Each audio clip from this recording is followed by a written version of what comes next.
If flood-affected farmers don't receive immediate and adequate compensation, the Rashtriya Bhim Sena will celebrate a Kali Diwali, announced R.R. Pandian. Instead of discussing serious issues like compensating farmers for the massive losses caused by the Maharashtra floods and ensuring their proper rehabilitation, the ruling and opposition parties in Maharashtra are currently preoccupied with the upcoming elections.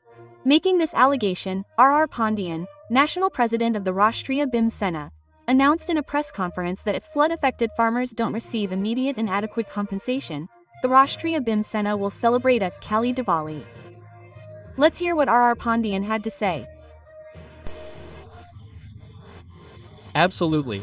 If by the 16th the government doesn't provide the assistance we've demanded for farmers, 500 rupees per acre, at a minimum, then the funds allocated to other schemes like Ladki Bahin should be diverted to help farmers first. That is our demand. If our demands aren't met, you'll see that from the 17th until Diwali, all our BIM Sonics in every district will take to the streets and will deprive this government of all peace and sleep. I'm telling you this myself. Instead of asking for 100 rupees, we're demanding at least 500 rupees, because you've seen that farmers' crops have been destroyed, and the soil of their fields has been washed away. 500 rupees won't do much, but still, it helps a little, even if it's just a token amount. The government should help. That's very important, so we've made a small demand for 500 rupees. Look, you must have noticed that the Shiv Sena, Uddhav's party, and Sindhi's party are in power.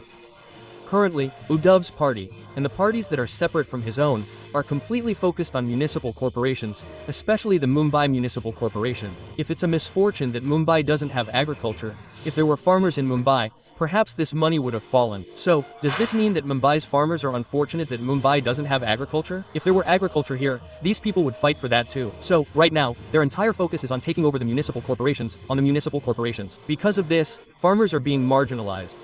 Sir, look, the issue of cow protection, that is, the law that has been passed, the cow is our mother too, the indigenous cow is also our mother. But you've seen the cow breed, like the herd, because of the cow protection law. You must have seen the Jersey cow, which is an Australian hybrid cow for milk.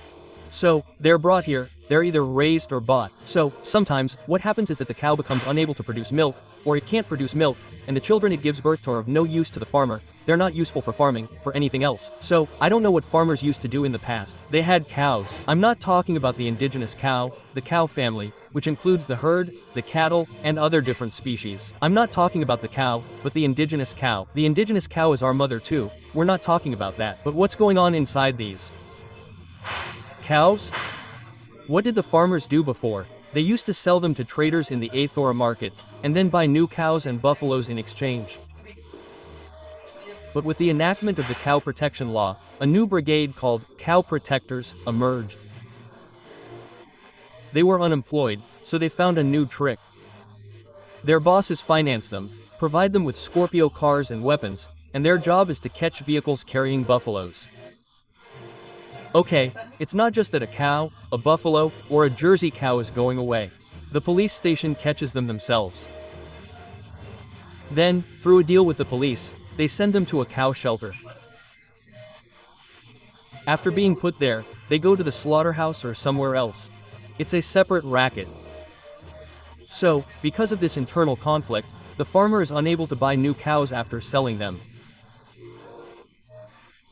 Well, the traders who used to buy Jersey cows, herds, or even pat cows and pat buffaloes are now buying them out of fear. Now, the farmer can't starve them to death, so he eventually lets them go free. There's a huge implication for this.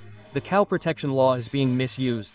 The government shouldn't have done this just to appease Hindus, meaning without research, without understanding, without considering the pros and cons. The government enacted the cow protection law to appease them, because the reaction to the action is happening now, the impact is happening right now. Farmers are dying now, right? Hindus have nothing to do with this. Because of this, the farmer who rears cows, buffaloes, cows, and those who have become cow protectors within this is what I have to say to the Cow Protector Brigade, and to those who are running cow shelters, this is what I have to say to the big cow shelters of the Jain community, that you people who have indigenous cows in their stables, their attendants who rear them, so when they have problems related to cows, they have to feed them, they have to remove cow dung. they have to serve them. Then why don't cow protectors do that service?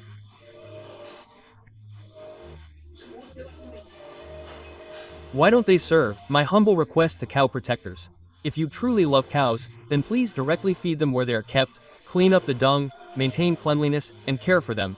You will also be considered their protectors. And the government is also requested to give the benefit directly to the farmer, meaning it should be transferred to his account. So, why give it to the cow shelter? Because the condition of the cow shelter is such that if you go and see, their inventory will show 500, 400 cows, but in reality, you won't find even 25. You won't find a cow or a buffalo, not even that. And the shelter is called a cow shelter, but you will see that the animals seized in raids are buffaloes, calves, or animals of other breeds. Why would the cow shelter need to take them? When offered, they should refuse. If the police raid, they should bring a veterinarian to determine if it's a cow, a native cow, a buffalo, or a calf, what the cow lineage is. Only then, after examination, should an FIR be filed, because ultimately, it's the farmer who suffers.